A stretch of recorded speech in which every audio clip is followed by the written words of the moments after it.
Hello, my name is Jerice Lovelace, and I'm presenting my focused psychiatric evaluation and patient case presentation for week 7. I will be discussing the evaluation, differential diagnosis, patient case presentation, and treatment plan for SP, a 65-year-old male presenting with generalized anxiety, obsessive compulsive behaviors, and mood instability for the past 8 months. SP states, my anxiety is out of control and I'm having outbursts that are a problem. This evaluation explores SP's mental health concerns, focusing on unresolved childhood trauma, current legal stressors, and their impact on his emotional well being. Through this evaluation, we aim to understand his symptoms, establish differential diagnosis, and outline treatment plan tailored to his needs. HPI. SP has a lifelong history of anxiety rooted in significant family turmoil and grief following the sudden death of his father when he was 16. He experiences hypervigilance, ruminates about past events, and has recently developed episodes of intense rage and impulsivity triggered by ongoing litigation. He reports obsessive compulsive behaviors and related to order and symmetry, which interferes with his ability to enjoy life. Sleep disturbances have emerged, worsening his symptoms. His current medication include lamotrigine 150 milligrams daily, alprazolam 0.5 milligrams BID as needed for severe anxiety, and THC gummies, which he uses as a sleep aid, though he acknowledges the risks associated with dependency.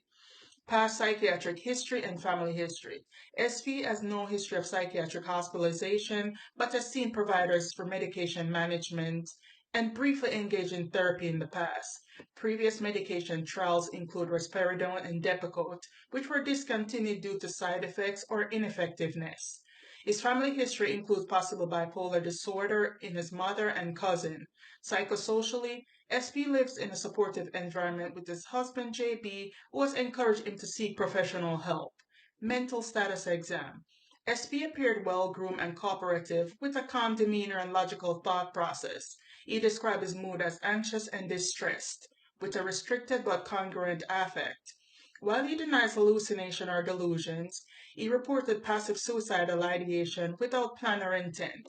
His insight and judgment are fair, recognizing the need for therapy while continuing to rely on THC and alprazolam. Cognitively, he's alert and oriented with intact memory and concentration. Differential diagnosis. Primary diagnoses include generalized anxiety disorder and obsessive compulsive disorder. Differential diagnosis considerations include post-traumatic disorder due to hypervigilance and preoccupation with trauma aligns with PTSD. Bipolar 2 disorder due to lability and rage episodes warrant evaluation given family history. Major depressive disorder due to passive suicidal ideation and feelings of hopelessness, such as mild recurrent depression secondary to anxiety. SP's primary diagnosis of generalized anxiety disorder and obsessive compulsive disorder closely align with DSM-5 criteria. GAD is characterized by excessive worry and anxiety occurring more days than not for the last 6 months, with symptoms such as restlessness, difficulty concentrating, irritability, and sleep disturbances.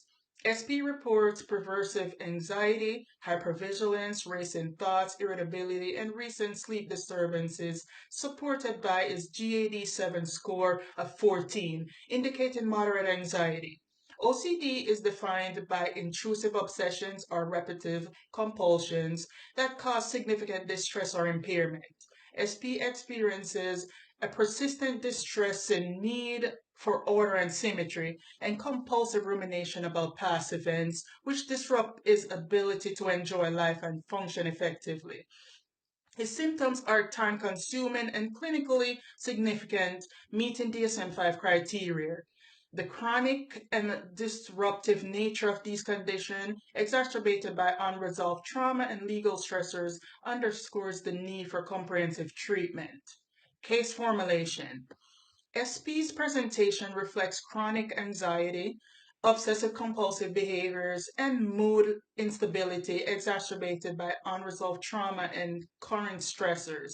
A supportive marital relationship and active lifestyle provide resilience, but barriers to accessing trauma focused therapy hinders progress. Treatment will focus on addressing core trauma while improving emotional regulation and reducing dependency on sedative medications. Treatment plan. The treatment plan includes psychotherapy, trauma focused therapy, EMDR, to process unresolved trauma, cognitive behavioral therapy for managing rumination and obsessive behaviors, mindfulness based stress reduction to reduce reliance on alprazolam and THC, medication management. I'll increase lamotrigine to 200 milligrams daily for mood stabilization and introduce sertraline 50 milligrams daily for anxiety and OCD symptoms. Lifestyle intervention. Encourage regular exercise, consistent sleep routine, and hobbies like gardening, which he loves. Psychoeducation. Address risks of dependency on THC and alprazolam and introduce non-pharmacologic coping strategies. A safety plan was reviewed with SP to address his passive suicidal ideation. He identified warning signs such as intense distress or feelings of hopelessness and coping strategies like mindfulness and gardening. He agreed to lean on his husband JB for support and to contact provider or a crisis hotline if needed. Together we discussed limiting access to potential means of harm and emphasized the importance of regular follow-ups to monitor his well-being and adjust the plan as necessary. Conclusion. In conclusion, SP's life-standing anxiety and OCD symptoms are deeply tied to unresolved trauma and current stressors. The proposed treatment plan prioritizes trauma-focused therapy, structured medication adjustments, and holistic lifestyle changes. Regular follow-ups will ensure progress monitoring and plan refinement. This approach aims to improve SB's emotional regulation and overall quality of life while empowering him to sustainable coping strategies. And that concludes my presentation. Thank you for listening.